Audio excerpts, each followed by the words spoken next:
Hello दोस्तों, आज हम पढ़ाने जा रही हूँ एनसीईआरटी क्लास 8 इन हिंदी अध्याय फर्स्ट पार्ट फर्स्ट। इसका हम पढ़ा चुकी हूँ, आप उसे देख सकते हो। नंबर 3, खाद एवं उर्वरक मिलाना। वे पदार्थ जिन्हें मिट्टी में पोषक स्तर बनाए रखने के लिए मिलाया जाता है उन्हें खाद एवं उर्वरक कहते हैं।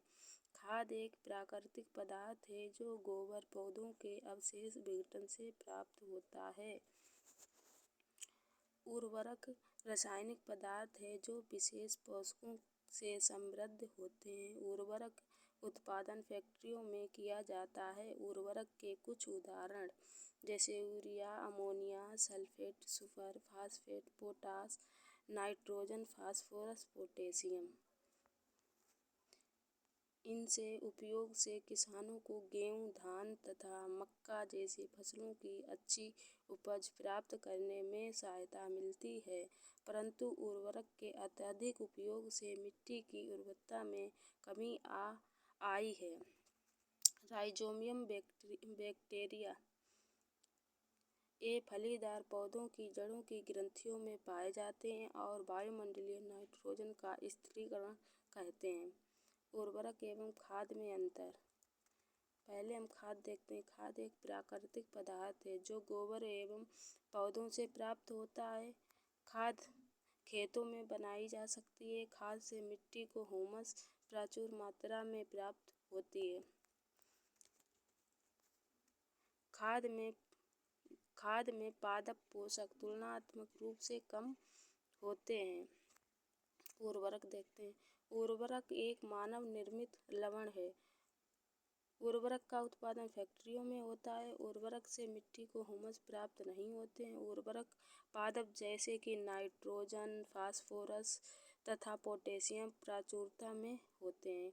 खाद के लाभ देखते हैं। खाद के लाभ।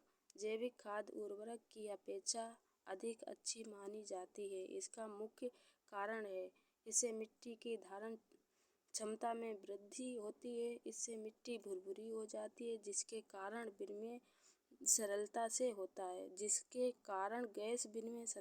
होता है। इससे मित्र जीवाणुओं की संख्या में वृद्धि हो जाती है।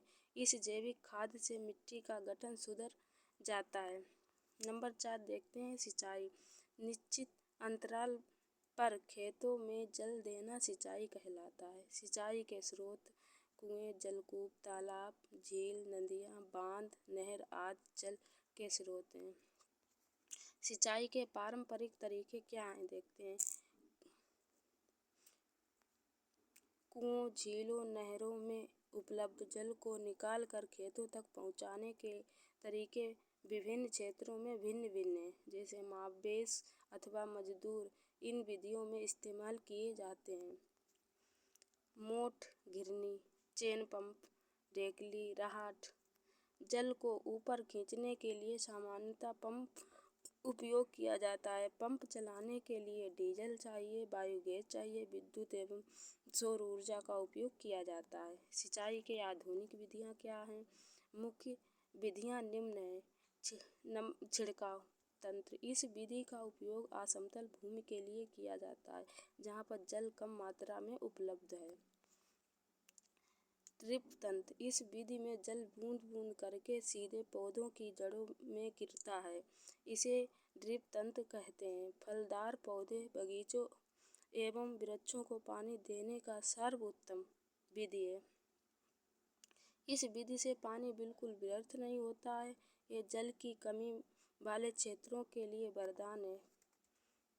खरपतवार से सुरक्षा। खेतों में कई अन्य अवांछित फल पौधे प्राकृतिक रूप से फसल के साथ उग जाते हैं। इन्हें अवांछित पौधे को खरपतवार कहते हैं। खरपतवार हटाने को ही निराई कहते हैं। निराई आवश्यक है क्योंकि खरपतवार जल, पोषक जगह और प्रकाश की स्पर्धा कर फसल की वृद्धि पर प्रभाव डालते हैं। कुछ खरपतवार कटाई में बाधा डालते हैं तथा मनुष्य एवं पशुओं के लिए विषैले हो सकते हैं। खरपतवार नाशी रसायनों के उपयोग से भी खरपतवार नियंत्रण किया जाता है। जिन्हें खरपतवार नाशी कहते हैं, जैसे 2,4-D खरपतवार की वृद्धि के समय तथा पुष्प एवं बीज बनने के पहले ही खरपतवार नाशी का छिड़काव करते हैं। खरपतवार नाशी से किसान के स्वास्थ्य पर भी प्रभाव पड़ सकता है, अतः इन रसायनों का प्रयोग सावधानीपूर्वक करना चाहिए। छिड़काव करते समय उन्हें अपना मुंह एवं नाक कपड़े से ढक लेना चाहिए। कटाई क्या है देखते हैं। कटाई फसल पक जाने के बाद उसे काटना कटाई कहलाता है। थ्रेसिंग दानों को भूसे से अलग करना थ्रेसिंग कहते हैं। भंडारण क्या है। बीजों को पीड़कों एवं सूक्ष्म जीवों से संरक्षित करने के लिए उचित भंडारण की आवश्यकता है। जंतुओं से भोजन। घरों अथवा फार्म पर पालने वाले पालतू पशुओं की उचित भोजन, आवास एवं देखभाल की आवश्यकता होती है। जब यह बड़े पैमाने पर किया जाता है तो इसे पशुपालन कहते हैं। आज हमारा वीडियो यहाँ पे हमारा पार्ट भी फिनिश होता है और इस अगले वीडियो में हम इसके अभ्यास प्रश्न कराएंगे। आप लोगों को वीडियो अच्छा लगे तो लाइक और सब्सक्राइब करना ना भूलें और मिलते हैं अभ्यास प्रश्न और अगले वीडियो के साथ। तब तक पढ़ते रहिए, आगे बढ़ते रहिए। Thank you.